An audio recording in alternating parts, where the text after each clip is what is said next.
আসসালামু আলাইকুম। আবার আপনার মাঝে হাজির হলাম। দেখেন আজকে ইলিশ মাছ দেখছেন।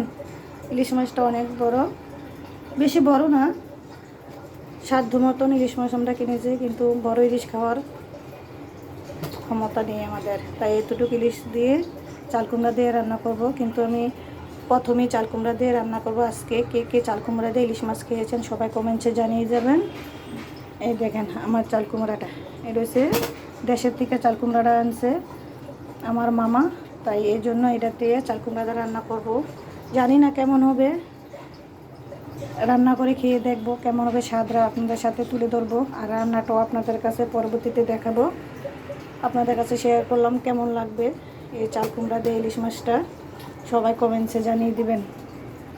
ভালো লাগলে, আমার ভিডিওগুলো যদি আপনাদের কাছে ভালো লেগে থাকে তাহলে একটা লাইক, একটা কমেন্ট, একটা শেয়ার করে যাবেন, সবাইকে প্রচার করে দিবেন আমার রান্নাগুলো আপনার কাছে ভালো লাগলে। আল্লাহ হাফেজ।